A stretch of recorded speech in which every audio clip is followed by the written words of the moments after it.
오늘 말씀은 빌립보서 4장 4절의 말씀입니다. 빌립보서 4장 4절 한 절입니다. 같이 한번 보겠습니다. 같이 읽읍시다. 시작. 주 안에서 항상 기뻐하라. 내가 다시 말하노니 기뻐하라. 아멘. 외우십시오. 다시 한번 해봅시다. 시작. 주 안에서 항상 기뻐하라. 내가 다시 말하노니 기뻐하라. 아멘. 아주 간단하고 아주 짧은 한 구절입니다. 오늘 설교의 주제가 뭘까요? 어려워요? 본문을 보시면 아셔야 되는데 오늘 주제는 기쁨입니다. 하나님의 영광을 맛본 성도들의 삶 속에서 드러나야 될 성품 중에 하나가 기쁨입니다. 기쁨. 나는 하나님의 영광스러움을 경험했습니다. 하나님의 영광스러움을 선포합니다. 그런데 삶 속에서 기쁨이 없습니다. 이건 가짜입니다.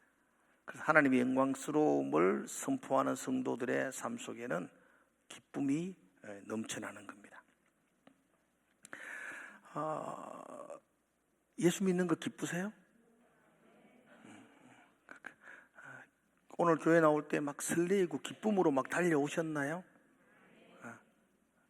여러분의 대답의 크기가 기쁨의 크기입니다. 오늘 예배가 설렘으로 여러분들에게 다가오십니까? 여기는 완전히 죽었어요. 여러분 오늘 좀 잘 들었으면 좋겠어요. 그냥 추상적이고 관념적으로 듣지 마시고 실질적으로 들었으면 좋겠어요. 기쁨이라는 것은요, 신앙의 본질입니다. 따라볼까요? 기쁨은 신앙의 본질입니다. 선택사항이 아닙니다. 바울은 로마서 14장에서 말하죠. 하나님의 나라는 먹고 마시는 것에 있지 않다 그랬어요. 우리 신앙생활을 먹고 마시는데 너무 집중해요. 얼마나 잘 먹느냐, 얼마나 좋은 집에 사느냐, 이걸 신앙이라고 생각해요. 하나님의 나라는 먹고 마시는 것이 아니에요. 그건 본질 아니에요. 그거는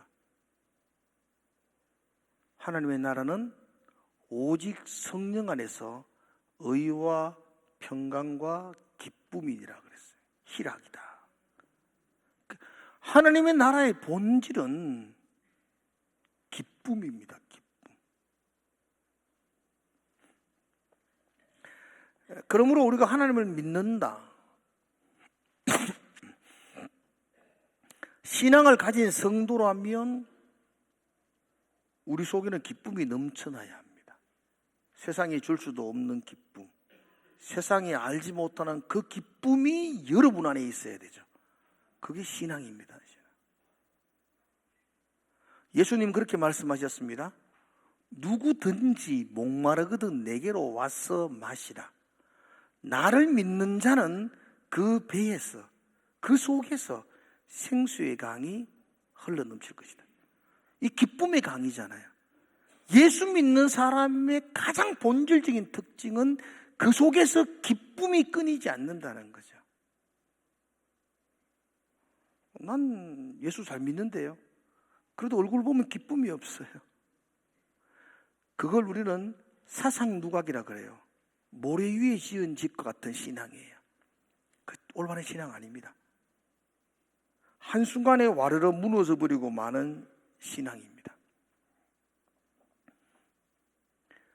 기쁨이 중요하기에 성경은 우리에게 항상 기뻐하라, 내가 다시 말하노니 기뻐하라 라고 2번이나 반복해서 말씀하고 있어요.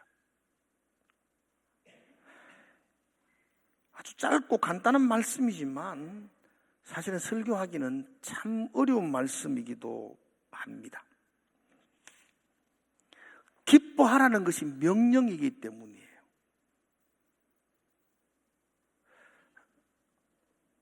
명령이란 말은 내 기분에 따라서, 내 상황에 따라서 해도 되고 안 해도 되는 선택의 문제가 아닙니다. 기뻐하라. 그랬으면 기뻐해야 되는 것이죠. 내가 하나님의 자녀이고 내가 하나님을 믿는다면 하나님이 기뻐하라 그랬으니까 기뻐하는 게 마땅한 거죠. 근데 참 어렵잖아요. 특별히 오늘 본문은 항상 기뻐하라라는 이 항상이란 조건이 달려 있어서 더 어렵습니다. 제가 여러분들에게 항상 기뻐해야 합니다라고 설교를, 말씀을 전달하는 것은 어렵지 않습니다. 그런데 이게 살아내는 것은 영 자신이 없습니다. 오늘 예배하는 여러분도 동일하지 않을까 그런 생각을 가집니다. 여러분 어떠세요? 항상 기뻐하라. 이 말에 여러분들은 예, 나는 항상 기뻐합니다 라고 답할 수 있을까요? 제가 한번 물어볼 테니까 여러분들 자신 있는 분은 큰 소리로 한번 대답해 주셔야 돼요. 소극적인 사람은 소리도 못 지르잖아요. 그러니까 제가 물어볼 때 해당되는 사람은 큰 소리 해주세요. 항상 기뻐하십니까? 자, 여기 하면 제일 많이 했다. 뭐 알고 하는지 모르겠다. 여러분들은 항상 짜증나도 아들이 속썩이도 허파가 디비져도 항상 기뻐하십니까? 하여튼 믿음은 우기는 거예요. 그렇습니다. 항상 기뻐하는 거. 이게 신앙생활 하시는 분이잖아요. 그죠? 항상 기뻐하라는 말은 슬픈 일이 있을 때에도 기뻐하라는 말씀이고요. 병들었을 때에도 기뻐하라는 말씀이고, 일이 내 뜻대로 잘 안 풀릴 때에도 그때도 기뻐하라는 말씀이고, 억울한 일을 당했을 때에도 그때도 기뻐하라는 말씀이고, 미래가 불투명해서 불안할 때에도 기뻐하라는 것이고, 그렇죠? 해결해야 될 문제가 산더미처럼 쌓여 있는데도 불구하고 기뻐하라는 말씀입니다. 그게 항상 기뻐하라는 말씀입니다. 근데 사실 이게 가능할까? 성가대만 물어보고 가능하십니까? 대답을 아니면 아니라 그러시고 기면 기다 그러시고, 가능하시면 예. 가능하십니까? 예 가는데 예 아니라 하면 믿음 좋은 사람. 아무리 생각해도 항상 기뻐하는 건 참 억지 같은 요구라고 생각되어지기도 합니다. 자, 근데 이거 하나 기억하셔야 돼요, 여러분. 잘 한번 들어보세요. 이거 하나 기억하셔야 돼요. 하나님은 우리에게 도무지 할 수 없는 일을 시키시는 분은 아니지 않나요? 하나님 그렇게 막무가내인 분 아니잖아요. 하나님은 할 수도 없는 일을 너 해 그래 놓고 우리를 올무를 걸어가지고 그것도 못하지 이놈, 그것도 못하지 이놈 이렇게 우리를 끌고 가시는 분은 아니지 않아요? 하나님이 하라 했으면 우리는 할 수 있는 것 아닌가요? 아멘이세요? 사도 바울이 빌립보 성도들에게 편지 보내면서 항상 기뻐하십시오 라고 적을 때에는 본인은 그렇지 못하고 본인은 막 늘 짜증내면서 나는 그래도 너는 항상 기뻐하십시오 이건 아니지 않습니까? 본인도 지금 나 기뻐해, 그러니까 너도 항상 기뻐해. 사도 바울은 항상 기뻐하는 삶을 살았기에 빌립보 성도들에게 항상 기뻐하라고 말씀하고 있는 것 아니겠어요? 아멘이세요? 그러니까 나는 아무리 생각해도 잘 안 되는데, 나는 아무리 생각해도 그게 참 힘든데, 그런데 하나님은 할 수 있으니까 우리 보고 항상 기뻐하라고 명령했다면, 그렇다면 저와 여러분 하나님께 질문해야 돼요. 하나님, 이거 안 되는데 어떻게 하란 말이에요? 어떻게 내가 이 세상을 살아가면서 항상 기뻐할 수 있어요? 항상 기뻐할 수 있는 방법이 뭐예요? 하나님 하라 했으니까 하나님께 질문을 던져야 돼요. 한번 해봅시다. 따라해봅시다. 하나님, 어떻게 항상 기뻐할 수 있나요? 그제 항상 기뻐하시는 분들은 이런 질문할 필요 없어요. 항상 기뻐하는데 뭐 그러지. 여기 못된 분들만 하셔야 돼요. 항상 기뻐하시는 분들은 뭐 기뻐하십시오 그렇게. 근데 안 되잖아요. 저도 잘 안 돼요. 안 되는 분들은 하나님께 끊임없이 기도하셔야 돼요. 하나님 항상 기뻐하는 방법이 뭐죠? 내가 이 세상을 살면서 어떻게 하면 항상 기뻐할 수 있나요? 라고 기도하셔야 돼요. 여러분들이 물으면 하나님이 대답해 주실 줄로 믿습니다. 오늘 우리가 읽은 본문은 빌립보서인데요. 빌립보서는 바울이 그 로마의 감옥에서 기록한 책이에요. 그래서 옥중서신이라 그렇게 불러요. 물론 바울이 갇힌 감옥은 우리가 생각하는 것처럼 쇠창살이 있고 수갑이 채워져 있고 깊은 구석에 홀로 갇혀있는 그런 감옥은 아니었어요. 바울이 갇힌 감옥을 가택연금이라 그렇게 보여져요.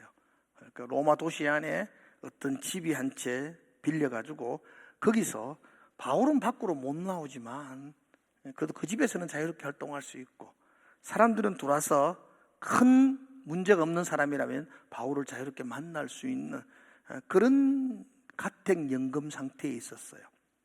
그렇다고 해서 쇠창살이 있는 감옥보다 편하다 그렇게 생각하면 안 돼요. 왜냐하면 로마 도시 안에 있는 집을 빌리는 것은 바울이 자기 돈으로 빌려야 돼요. 지금도 서울에 집 한 채 빌리려고 그러면 만만치 않습니다. 로마에 집 한 채 빌리는 거, 거기 자기 거주하는 것, 바울은 넉넉지 않는 전도자입니다. 그는 그 안에서 생업을 할 수가 없어요. 갇혀 있어야 돼요, 집에서. 그 새 집, 바울이 한 2년 동안 거기 머물렀는데 그 경비를 다 바울 자신이 충당해야만 해요. 먹고 마시는 건 누가 해줄까요? 나라에서 줄까요? 아닙니다. 바울이 스스로 양식을 구해서 먹고 마시고 손님을 접대해야 돼요. 경비가 만만치 않아요. 2년 동안 그 일들을 하기 위해서는 많은 사람들의 도움을 받아야만 했어요. 그러니까 그렇게 사는 것, 그거 굉장히 여러 가지 문제점, 어려운 염려들을 산더미처럼 안고 감금 생활을 당하고 있다고 보셔야 돼요. 또한 바울은 그동안 재판을 벌이고 있어요. 판결이 어떻게 날지 몰라요. 사형에 해당되죠. 그러면 그냥 형장 이슬로 사라져야 돼요. 어떻게 재판이 끝날지도 몰라요. 얼마나 불안하겠어요. 지금 그런 생활을 바울은 그 로마의 감옥에서 보내고 있다고요. 그런데 그 감옥 안에서 바울이 끊임없이 외쳤던 한마디가 기뻐하라예요. 기뻐하라. 빌립보서는 4장밖에 되지 않는 짧은 한 권의 책인데요. 그 안에 기뻐하라는 말이 16번 등장해요. 형용사나 명사로 끊임없이 반복해서 바울은 감옥 안에서 빌립보의 성도들에게 기뻐하십시오.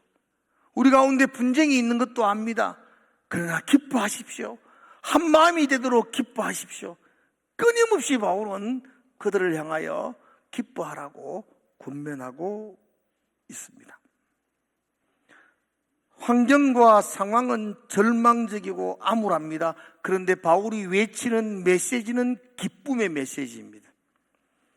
그들의 상황은 불안합니다. 그런데 바울은 기쁨을 끊임없이 노래하고 있습니다. 기쁨을 줄 수 없는 상황 속에 있는 바울이 어떻게 매일 기뻐한다, 기뻐하라고 기쁨을 노래할 수 있었을까요? 한 가지 중요한 것은 여러분, 기쁨이라는 것은요, 우리의 감정이나 환경에 의해서 출발하지 않는다는 걸 아셔야 돼요. 여러분, 지금 성경이 말하고 있는 기쁨은 우리의 환경이나 감정을 기초로 하지 않는다는 겁니다. 우리의 환경과 우리의 감정을 기초로 하면 항상 기뻐할 수 없어요. 왜냐하면 감정이나 환경은 날씨와도 같습니다. 맑은 날도 있고 비 오는 날도 있고, 그죠? 바람 부는 날도 있고, 눈 오는 날도 있는 것처럼 우리의 감정과 환경은 이랬다 저랬다 수시로 바뀝니다. 그러므로 우리가 기뻐하라는 이 명령을 우리의 감정이나 환경에 기초를 둔다면 잠시 기뻐할 수 있습니다. 순간순간 기뻐할 수도 있습니다. 그러나 성경이 말씀하고 있는 것처럼 항상 기뻐할 수는 없다는 겁니다. 그러므로 성경이 말하는 기쁨의 기초는 감정이나 환경이 아니어야 합니다. 그럼 이 기쁨은 어디에 기초를 두어야 합니까? 한번 따라해 볼까요? 기쁨은, 큰 소리로 좀 해보세요. 뒤에도. 자, 기쁨은 장소입니다. 굉장히 중요한 겁니다. 바울은 빌립보 성도들에게 기뻐하십시오라고 말하면서 자기는 슬퍼한 것 아니었어요. 자기도 기뻐하면서 기뻐하라고 말했던 거죠. 바울이 지금 어디에 있다고요? 감옥에 있어요. 근데 바울은 감옥에 있는 게 아니고 어디에 있다고요? 주 안에 있어요. 주 안에. 여러분, 감옥에 있는 것 같은데 가만히 보니까 그는 감옥에 있는 게 아니고 주 안에 있어요. 여러분, 감옥에 있으면 불평할 수밖에 없어요. 감옥에 있으면 원망할 수밖에 없어요. 감옥에 있으면 염려하지 않을 수가 없어요. 그런데 주 안에 있으면 기뻐할 수 있어요. 주 안에 있으면 감사할 수 있어요. 주 안에 있는 자는 찬양할 수 있어요. 기쁨은 장소입니다. 어디에 있느냐? 그래서 항상 기뻐하라 라고 말씀하기 전에 주 안에서 기뻐해야 한다. 주 안에 있는 자는 기뻐할 수 있고 주 안에 있지 않는 자는 기뻐할 수 없다는 겁니다. 그래서 주 안에서 항상 기뻐하라 그렇게 말합니다. 그래서 오늘 여기 저와 여러분들이 그러면 주 안에 있다는 게 무슨 말인지를 여러분과 저희가 정리를 내려야 돼요. 막연한 추상적인 게 아니고요, 관념적인 게 아니고 주 안에 있다는 것이 실질적인 이야기를 하셔야 돼요. 자, 항상 기뻐하라. 우리가 항상 기뻐할 수 있나요, 없나요? 있어야 돼요. 없으면은 성경이 거짓말하는 것이 되는 거죠. 교회 다니는 사람들이 생각하는 가장 나쁜 것 중에 하나가, 아이고, 성경이 그렇게 말해도 우리는 왜 그래 삽니까? 라고 생각하는 거예요. 이건 사탄의 생각이에요. 성경이 그렇게 말하면 그렇게 살아야 돼요. 못 살아서 쓰러지면 다시 일어나서 울면서 살아가야 돼요. 항상 기뻐하라. 그럼 항상 기뻐해야 돼요. 안 되면 기뻐하도록 발부둥을 쳐야 돼요. 그렇게 살아야 되는 게 우리의 삶의 방식이거든요. 그죠? 이건 그냥 이론적으로 기뻐하는 게 아니고 실제로 저와 여러분의 삶 속에서 항상 기뻐하셔야 돼요. 그 방법이 주 안에 있어야 된다는 거죠. 그러므로 주 안에 있다는 말이 무슨 말이냐가 잘 설명을 들으셔야 돼요. 첫 번째로는 주 안에 있다는 말은 주님이 나를 사랑한다는 약속이에요. 한번 따라해 봅시다. 주 안에 있다는 것은 주님이 나를 사랑하신다는 약속입니다. 아멘. 내가 주 안에 있어요. 주 안에 있는 나를 주님은 사랑하시고요, 나도 주님을 사랑해요. 여러분, 주님 사랑하세요? 주님이 여러분을 사랑하세요? 예, 그러면 기뻐해요. 한번 따라합시다. 누가 뭐라 해도 하나님은 나를 끔찍히도 사랑하십니다. 이것 흔들리지 않으면 저와 여러분들은 기뻐하고 살 수 있습니다. 어떤 상황 속에서도. 사랑하면요, 예뻐져요. 그죠? 사랑받으면 예뻐진다고요. 그죠? 여러분, 남편분들 집 아내를 한번 보세요. 예쁜가 안 예쁜가? 아내의 얼굴은 남편 책임이에요. 보세요. 저를 보세요. 점점 예뻐져요. 사랑하니까, 사랑받으니까. 사랑하면 사람들이 예뻐질 수밖에 없어요.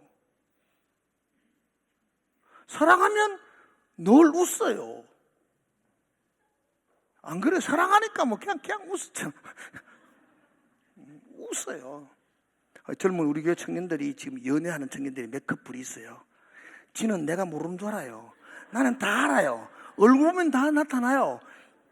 좋아 죽으려고 그래요, 저것들은. 여러분, 사랑하면 얼굴에 나타나요. 말에서 나타나요. 사랑하는데 왜 우울해요? 그 사랑 아니에요. 그건 사랑하면 기뻐요. 사람끼리 사랑해도 기쁜데 하나님이 나를 사랑하는데 왜 기쁘지 않아요? 주 안에 있다는 말은 하나님이 나를 끔찍이도 사랑한다는 그 삶 가운데 살아가는 거예요. 그러니까 염려와 걱정이 있지만 하나님의 사랑 때문에 그 배에서 생수의 강이 흘러나오는 거죠. 그래서 기뻐할 수 있는 거죠. 주 안에 있다는 말은 추상적인 말이 아니에요. 주님이 나를 사랑한다는 약속이에요. 나도 주님 사랑한다는 고백이에요. 그것이 흔들리지 않으면 우리는 기쁨을 잃어버리지 않습니다. 두 번째로, 주 안에 있다는 말은 두 번째 의미는 무슨 말이냐면 주님이 나와 함께 하신다는 약속입니다. 바로 내가 주 안에 있어요. 그럼 주님도 내 안에 있는 거잖아요. 내가 주님과 함께 하는 거잖아요. 그러므로 내가 주 안에 있다면 그건 주님이 나와 함께 하신다는 약속이에요. 주님이 함께 하면 하루하루가 기쁩니다. 주님이 함께하는 내 인생에는요, 염려와 근심이 그냥 이렇게 둥지를 틀 수 없어요. 염려가 내게 올 수 있어요. 새가 내 공중에 내 머리 위로 지나갈 수는 있어요. 근데 그 새가 내 머리에 둥지를 트는 것은 내 책임이잖아요. 여러분 머리에 새 둥지 튼 사람 있나요? 없잖아요. 주님이 나와 함께 하시면 그 염려가 지나가긴 하지 내 머리 위에 둥지를 틀 수가 없다고요. 주님이 나와 함께 하시니까. 어린아이들의 가장 큰 기쁨은 엄마와 함께 하는 거죠. 어린아이는 엄마와 함께 할 때에 안정감을 얻습니다. 엄마와 함께 할 때에 평안을 얻습니다. 우리가 주님과 함께 할 때에 안정감을 얻습니다. 우리가 주님과 함께 할 때에 우리는 평안을 얻습니다. 우리가 주님과 함께 할 때에 세상 사람들 알지 못하는 기쁨을 얻습니다. 주 안에 있다는 것은 주님과 함께 한다는 것이고, 주님과 함께 할 때에 우리의 삶은 염려로 뒤집혀지지 않습니다. 염려는 스쳐 지나가게 되고 내 배에서 샘솟는 기쁨이 나를 충만케 할 수 있습니다. 주 안에 있는 나에게. 그 다음 뭐죠? 똑똑하네. 찬송은 그렇게 하네. 주 안에 있는데 근심이 있을 수 없다는 거잖아요. 그 주 안에 있으면서 매일 근심 가운데 있는 건 뭐예요? 찬송이 잘못된 거예요? 여러분 신앙이 잘못된 거예요? 주 안에 있는 나에게는 딴 근심이 있을 수 없어요. 지나가야 돼요. 주 안에 있기 때문이죠. 주님을 찬송하면서 할렐루야 할렐루야, 내 갈 길이 멀고 험해도 나 주님 찬송한 할렐루야. 할렐루야가 기쁨의 찬송이잖아요. 갈 길이 멀고 험해도 주님이 함께하면 기쁨이 충만해지는 거죠. 내가 슬플 때에도 주님이 나와 함께 하신다는 것, 그럼 그 슬픔은 순식간에 사라져요. 내가 내일이 보이지 않아서 암담해도 주님이 함께 하신다면 그 암담함은 안심함으로 바뀌어져요. 내가 실수해서 넘어질 수 있어요. 그래서 암울해질 수 있어요. 근데 주님이 함께 하시면 그 자리에서 다시 일어나서 기쁨의 찬송을 부를 수 있습니다. 그럼 주님이 함께 계시면 그 어디나 기뻐할 수 있겠죠.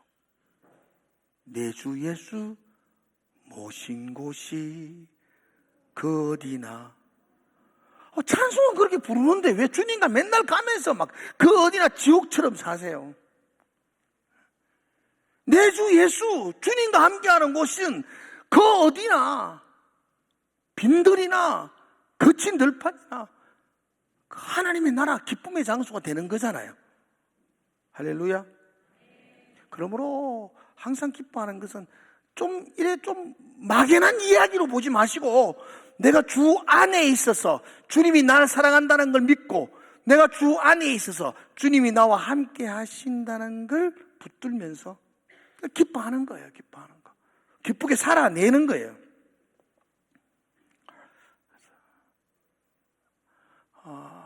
우리가 항상 기뻐할 수 있는 이유는 내 삶에 아무 문제가 없어서가 아니라 하나님이 나와 함께하기 때문입니다.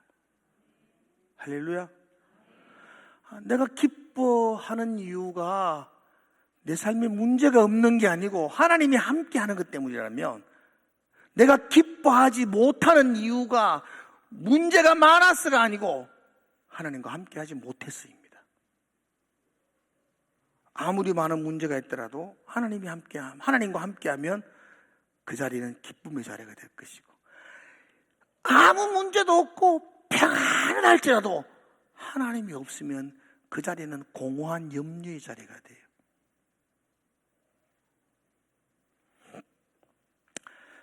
기쁜 환경이 아니라 장소입니다. 주 안에. 주 안에 있다는 말은 사랑한다는 거고 함께 한다는 겁니다. 마지막 세 번째로, 주 안에 있다는 말은 하나님이 나를 인도한다는 약속입니다. 인도하심입니다. 하나님이 내 인생을 인도한다는 약속을 붙드는 성도는 기쁨입니다. 사람들은 말합니다. 아이고, 이런 상황에서 어떻게 기뻐해요? 아이고, 저런데 어떻게 기뻐해요? 아이고, 이렇게 걱정이 많은데 어떻게 기뻐해요? 그래서 우리는 그 환경과 그 처지와 형편에 따라 사는 사람들 아닙니다. 제가 이야기했죠. 우리는 환경을 받아들이는 사람이 아니라 환경을 새롭게 해석해버리는 사람이어야 합니다. 지금 기쁜 일 없어요. 도리어 염려와 근심만 있습니다. 그러나 하나님이 항상 기뻐하라고 했어요. 그럼 하나님이 기뻐하도록 인도하실 것이라고 믿어버리는 거예요. 하나님이 항상 기뻐하라고 했기 때문에 지금의 상황도 기쁨으로 인도하실 것이라고. 그 약속 아니에요, 약속.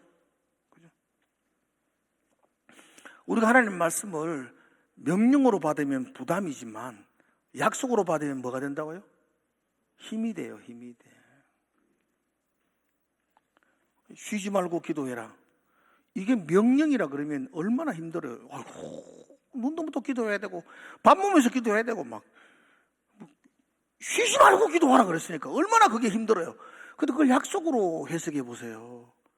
쉬지 말고 기도하라는 것은 하나님이 LG 24시가 되셔가지고 항상 문 열어놓고 내 기도 듣겠다는 거 아니겠습니까?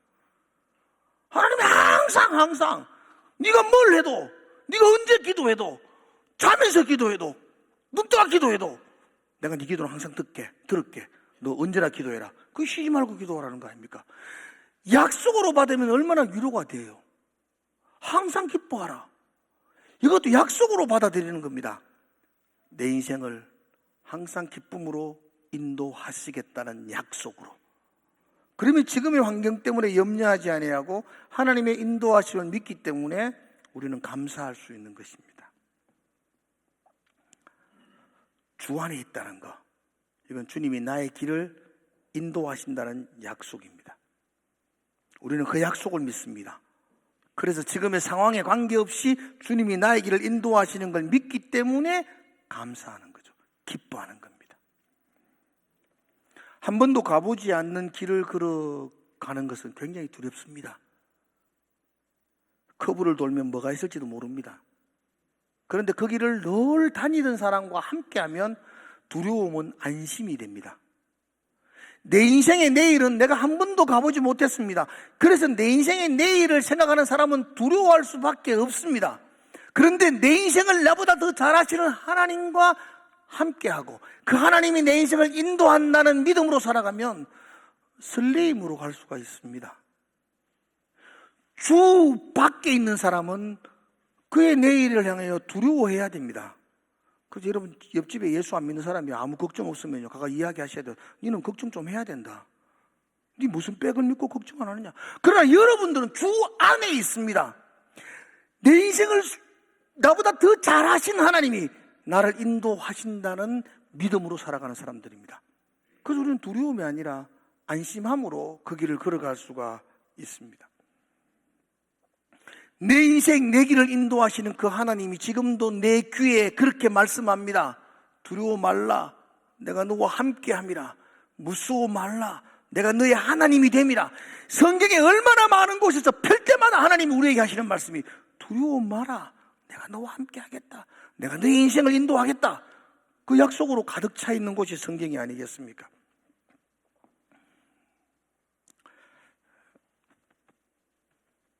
우리는 내일이 잘 보이지 않아도 기뻐하면서 그 길을 달려갈 수 있는 이유는 내가 현명해서가 아닙니다. 우리는 불안한 걸음을 걸어가고 문제의 삶을 살아감에도 불구하고 우리가 기뻐할 수 있는 이유는 내가 지혜로워서가 아닙니다. 하나님이 나를 인도하시기 때문입니다. 전능하신 하나님이 나의 걸음을 인도하신다는 믿음 때문입니다. 그래서 우리는 찬송합니다. 좁은 길을 걸어도 밤낮 기뻐하는 것은 주의 영이 나와 함께 하십니다. 나를 인도하신다고 말합니다. 그러므로 주 안에 있다는 것은 그 주님이 나의 삶을 인도하신다는 약속을 붙드는 것입니다. 얼마나 감사해요. 길이 없어도 우리는 기뻐할 수 있습니다. 왜냐하면 길을 만드신 하나님이 나와 함께하기 때문입니다. 미래가 불안정해도, 미래가 불안해도 우리는 기뻐할 수 있습니다. 왜냐하면 미래를 책임지실 하나님이 나와 함께하시기 때문입니다. 그래서 주 안에 있는 성도는 항상 기뻐한다고 우리에게 말씀하고 있습니다. 사랑하는 성도 여러분들, 주 안에 사시기를 축복합니다. 주 밖에는 염려할 것밖에 없습니다. 주 밖에는 걱정만 가득합니다. 근데 주 안에는 감사만 있습니다. 주 안에는 기쁨이 넘쳐납니다. 왜냐하면 주 안에는 사랑이 있고요, 주 안에는 함께하심이 있고, 주 안에는 하나님의 인도하심이 있기 때문입니다. 주님 안에서 한 주간 동안 살아내시기를 주의 이름으로 축복합니다. 우리 주 안에 사는 사람 맞지요?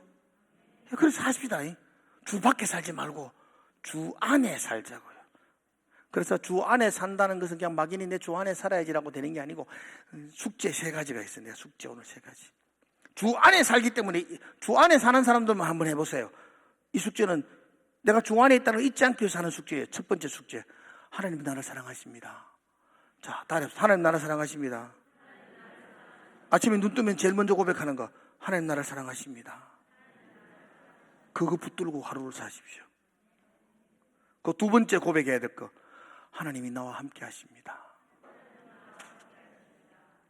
전심 때 고백하십시오. 아, 전심 때 길 가면서 하나님 나와 함께 하시지. 하나님 함께 하셔서 감사합니다. 손도 요렇게 잡아요. 요렇게 가야 돼요. 하나님 손잡고. 요렇게 꼭 잡으면 안 돼요. 이렇게 딱 잡고 하나님 손잡고. 한번 따라서 하나님 나와 함께 하십니다. 저녁에 하루 일과를 마치고 눈을 감으면서 기도합시다. 하나님이 내 길을 인도하셨습니다. 하나님이 나의 하루를 인도하셨습니다. 잊지 말라고요. 내가 주 안에 있다는 것을. 그걸 잊지 않으면 여러분들은 기뻐 찬송하며 하루를 살아갈 수가 있을 겁니다. 그렇죠? 내가 기뻐하지 못하는 이유는 환경과 상황이 어려워서가 아니고 내가 주 안에 있다는 걸 잊어버리기 때문입니다. 내가 기뻐할 수 있는 이유는 문제가 없어서가 아니고 주 안에 있음을 내가 날마다 깨달을 때 나는 기뻐할 수 있습니다. 여러분과 저의 삶이 항상 기쁜 삶이 되기를 주의 이름으로 축복을 드립니다. 기도하겠습니다. 감사합니다. 아버지 하나님. 불안한 세상 속에서, 힘든 어려움 속에서도 내가 주 안에 있음을 고백하게 하시고, 그래서 날마다 감사와 찬송, 기쁨이 넘쳐나는 우리의 삶이 되게 하여 주시옵소서. 예수님 이름으로 기도드리옵나이다. 아멘.